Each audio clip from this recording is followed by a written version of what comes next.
اعوذ باللہ من الشیطان الرجیم، بسم اللہ الرحمن الرحیم۔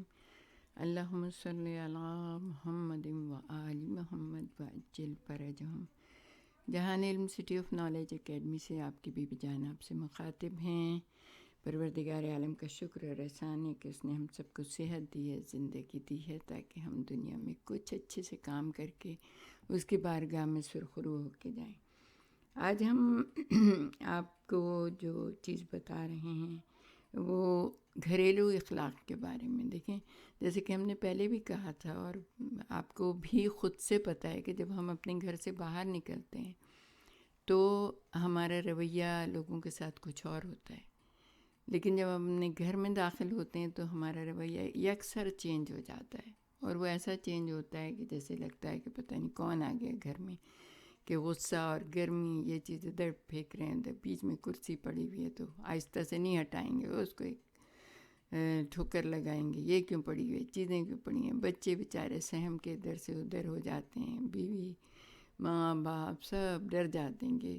یہ کیا، کون آ گیا بھائی۔ تو اس طرح سے نہیں، ہمیں جو ہے نا گھر میں داخل ہوتے اور بہتر اخلاق کا مظاہرہ کرنا چاہیے، جیسے کہ اللہ ہم سے چاہتا ہے۔ تو آج ہم جو بتائیں گے وہ بحث جو ہے نا وہ شادی کے بارے میں ہے کہ شادی جو ہے وہ انسان کے لیے کتنی زیادہ ضروری ہے، کیونکہ دیکھیں نا ہر انسان کو پروردگار عالم، جیسے کہ سورہ یاسین میں بھی کہہ رہے ہیں، ہم نے جوڑا جوڑا پیدا کیا ہے۔ تو جب ایک ٹائم آتا ہے انسان کے اوپر، اس کی مثال آپ کو اس طرح سے سمجھائیں کہ جیسے بچہ ہوتا ہے، مرغی کا بچہ انڈے میں سے جب نکلتا ہے تو اس کی انسٹنکٹ اتنی زبردست ہوتی ہے، اس کو اللہ تعالیٰ نے اسی وقت جو ہے نا یہ وہ کیا ہے کہ وہ زمین پہ اپنی چونچ مارنے لگتا ہے اور وہ جو ہے نا اپنا دانہ چگنے لگتا ہے۔ یہ کس نے دیا ہے اس کو یہ شعور کہ اب تم پہلے تو ایسے ہی رہ رہے تھے، انڈے میں جو چیزیں تھیں اس کو استعمال کر کر کے تم اتنے بڑے ہو گئے، اب تمہیں تھوڑی سی محنت کرنی ہے، اب تمہیں خود سے دانہ چگنا ہے۔ یہ اللہ تعالیٰ نے اس کو سکھایا ہے، لیکن یہ نہیں ہوتا کہ جیسے ہی وہ انڈے میں سے نکلے وہ فوراً انڈے دینے لگے، بچے دینے نہیں، وہ ایک خاص منزل پہ پہنچتا ہے،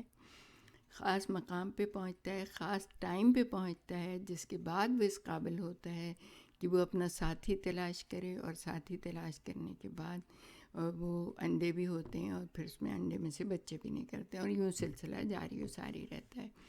تو یہ پروردگار عالم نے ہر انسان کے لیے رکھا ہے، ہر جاندار کے لیے رکھا ہے۔ پروردگار عالم نے ہر ایک کے لیے جوڑا بنایا۔ چھوٹے سے چھوٹا پرندہ بھی آپ دیکھیں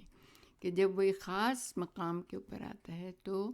وہ کیا ہوتا ہے کہ اپنا جوڑا تلاش کرتا ہے، اور اس کے لیے وہ بہت تگ-و-دو کرتا ہے، بہت محنت کرتا ہے، اور پھر وہ اپنے جوڑے کو تلاش کر لیتا ہے۔ پھر ایک خوبصورت سا گھر بناتے ہیں، گھونسلہ بناتے ہیں، وہاں پہ رہتے ہیں، وہاں پہ ان کے انڈے بچے ہوتے ہیں۔ اسی طرح ہر چیز کے لیے یہی کہ اللہ تعالیٰ نے ہر چیز کے جوڑے بنائے، چاہے ہم انہیں دیکھتے ہیں یا نہیں دیکھتے ہیں، لیکن یہ کہ پروردگار عالم کا کہنا یہی ہے کہ اس نے ہر چیز کا جوڑا بنا کے بھیجا۔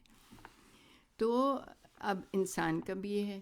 کہ کچھ قوتیں ہوتی ہیں وہ خابیدہ ہوتی ہیں اس کے اندر، لیکن جب ایک خاص مقام کے اوپر پہنچتا ہے تو وہ خابیدہ قوتیں پروردگار عالم کے حکم سے وہ بیدار ہو جاتی ہیں،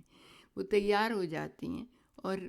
لڑکیوں میں بھی ہوتی ہیں، لڑکوں میں بھی ہوتی ہیں، اور اسی لیے اسلام کہتا ہے کہ اب یہ بلوغت کی منزل پر پہنچ گئے، یعنی کہ بالغ ہو گئے۔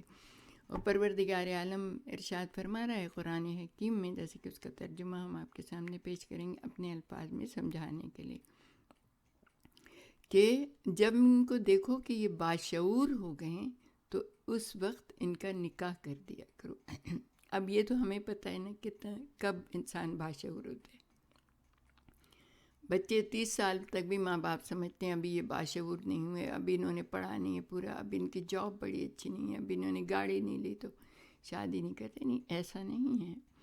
پڑھائی بھی ساتھ ساتھ۔ ہم نے اپنی ایک دوسری ویڈیو ہیں جو ہماری، اس میں آپ دیکھیں گے کہ بہترین لائف جو ہے یا چوز دا بیسٹ پارٹنر، اس میں آپ کو ملے گا کہ کس حد تک دیکھنا چاہیے۔ بہت سارے جو سمجھدار ماں باپ ہوتے ہیں وہ پڑھائی کے دوران ہی شادی کر دیتے ہیں، اپنے پاس رکھتے ہیں، اور دونوں بچے پڑھ رہے ہوتے ہیں اور دونوں جو ہے نا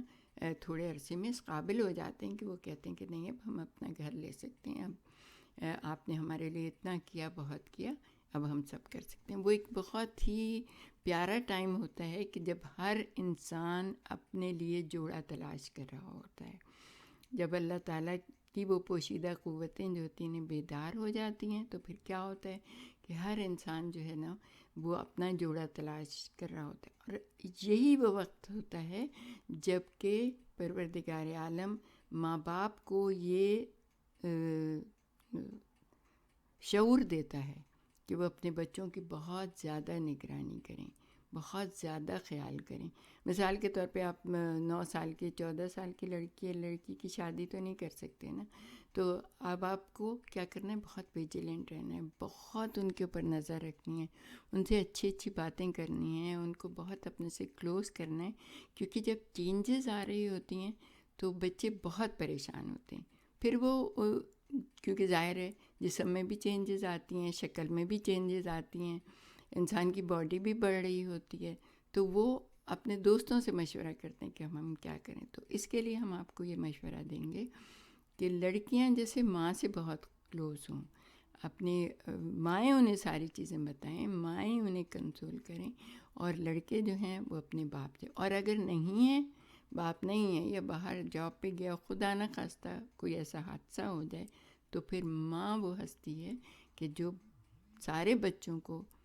کنٹرول کر سکتی ہے، ان کو اچھی اچھی باتیں بتا سکتی ہے، ان کو دیکھیں یہ بلا وجہ کی شرم و حیا جو ہے نا وہ صحیح نہیں ہوتی۔ اسلام کہتے ہیں تعلیم دو، ان کو علم پہنچاؤ، تو یہ ہر چیز جو ہے نا علم ہے، آپ ان کو علم دیں، وہ کس طرح سے اپنی زندگی کو اس نہج پہ لے کے جائیں کہ جہاں پہ ان کو ایک ساتھی جو ہے مل جائے اچھا، اور دیکھتے رہیں، اپنی کمیونٹی میں دیکھیں، اپنے معاشرے میں دیکھیں، اور یہ نہیں کہ اس کے لیے آپ بہت بڑا کوئی وہ بنا لیں کہ بھئی یہ سب کچھ ہوگا تو ہم شادی کریں گے اور یہ سب کچھ نہیں ہوگا تو ہم شادی نہیں کریں گے۔ نہیں، ایک اچھا دیندار با اخلاق پڑھا لکھا دیکھ کے ان کے مطابق جو ان کا کف ہو، اسی لیے اسلام کہتے ہیں کف ہونا چاہیے کہ لڑکی جیسی ہے اچھے خاندان کی ہے، اچھا خاندان دیکھیں، اچھے اخلاق کی ہے، اچھا اخلاق دیکھیں، پڑھی لکھی ہے، پڑھا لکھا لڑکا دیکھیں، اس کا کف دیکھیں، اور پھر اس کے بعد کوئی دیر نہ لگائیں،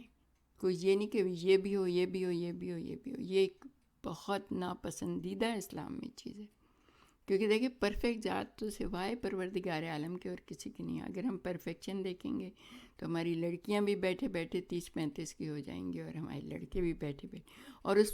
تک جاتے جاتے تو وہی جو مولا علی نے کہ 35 سال کی زندگی میں جو ہے جوانی ختم ہے، اور آج جو سائنس ہمیں بتا رہی ہے وہ بھی یہی کہہ رہی ہے۔ تو کوشش یہ کریں کہ جوانی میں جوان بچوں کی شادیاں کر دیں، جوانی میں ان کی، تاکہ وہ اچھا اپنے بچوں کو بھی اچھے طریقے سے اپنی جوانی میں بچوں کو جوان ہوتا ہوا دیکھیں اور ان کی مدد کر سکیں۔ تو یہ ہے کہ بہت اللہ تعالیٰ نے اس کو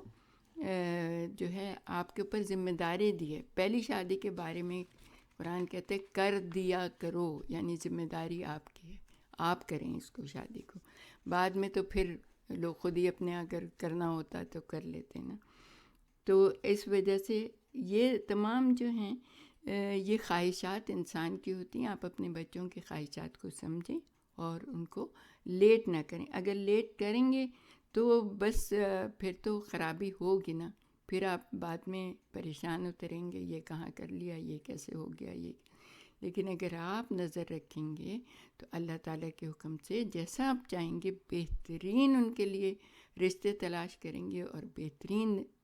طریقے سے ان کو سیٹ کریں گے۔ یہ آپ کی ذمہ داری ہے، اللہ نے آپ کو ذمہ داری دی ہے۔ جیسے جب بچہ پیدا ہوتا ہے تو ماں اس کو فیڈ کرتی ہے، باپ اس کے لیے بہترین چیزیں لے کے آتا ہے، تو یہ اس کو پڑھاتے ہیں، لکھاتے ہیں، تو یہ ذمہ داری بھی آپ کی، اس کو آپ سمجھیں۔ اور جیسے کہ آج کل کے معاشرے میں بہت ہی خرابی ہو رہی ہے کہ بہت عرصے تک جب آپ بچوں کو چھوڑ دیتے، وہ کہتے ہیں اب ہمیں شادی نہیں کرنی، یا شادی کریں گے تو کسی ایسی جگہ کر لیں گے جب آپ سارا وقت آپ پریشان ہوتے رہیں گے۔ تو اس کے لیے ہم آپ کو یہ کہیں گے کہ بہت بہت توجہ دیں اپنے بچوں کے اوپر، اور بہت زیادہ، کیونکہ اللہ تعالیٰ نے یہ جو دو جوان یعنی کہ لڑکا اور لڑکی اگر آپس میں ایک دوسرے سے محبت کریں تو یہ ان کا حق ہے، اس لیے کہ اللہ تعالیٰ نے ان کو یہ حق دیا ہے. اب وہ بڑے ہو گئے ہیں، اب وہ انہیں ساتھی چاہیے، انہیں گھر چاہیے، سکون کا گھر چاہیے، انہیں اولاد چاہیے. اللہ تعالیٰ نے انسان کو اس لیے پیدا، یہ نہیں کہ سب مجرد اگر ہو جاتے تو کس طرح سے، اگر کوئی شادیاں نہ کرتا تو پھر یہ دنیا کس طرح سے چلتی. جناب رسول خدا نے کہا میں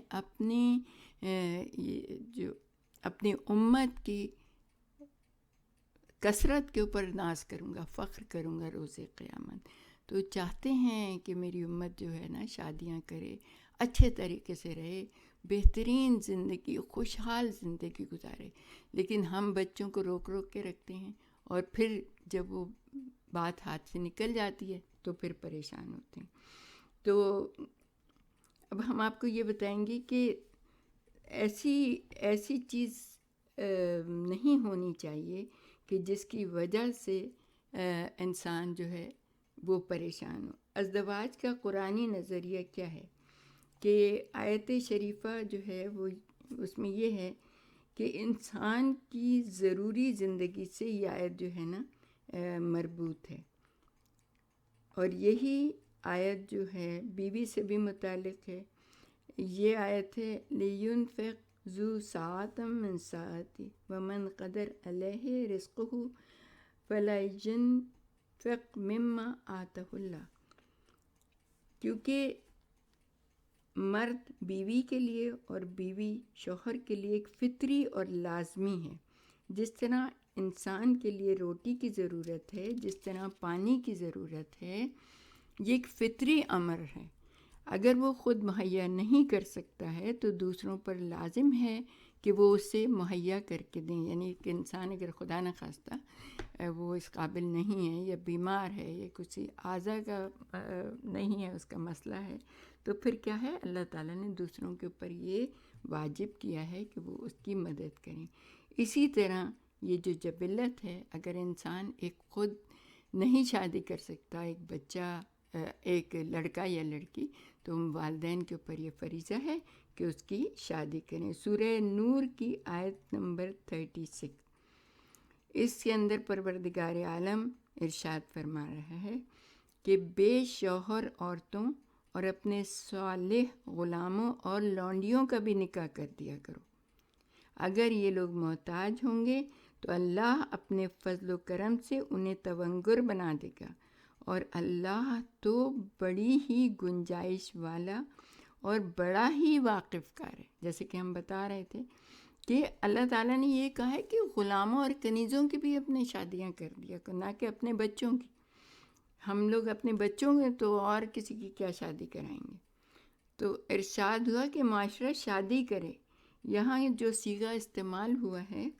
جو مربوط ہے افراد اور معاشرے کے ساتھ. اگر ماں باپ نہیں شادی کر سکتے تو حکومت اسلامی کرے.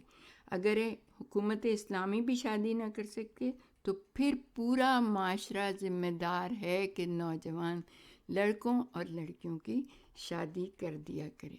تو اللہ تعالیٰ اس کے بارے میں اتنا زیادہ کہہ رہے ہیں. قرآن کہتے ہیں وَانْكِحُوا الْأَيَامَ.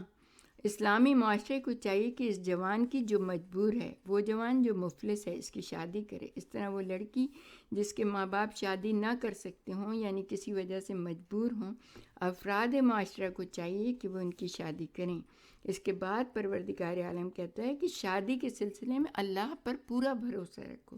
اللہ تمہیں دے گا، اللہ تمہیں غنی کر دے گا. تمہیں اگر اللہ پر توکل اور اس کے رزاق ہونے کا یقین ہے تو شادی کرو، آئندہ کی فکر نہ کرو. ہمارے ساتھ ہی رہیے گا، ہم اس کے بارے میں اور بھی بہت کچھ آپ کو بتانا چاہیں.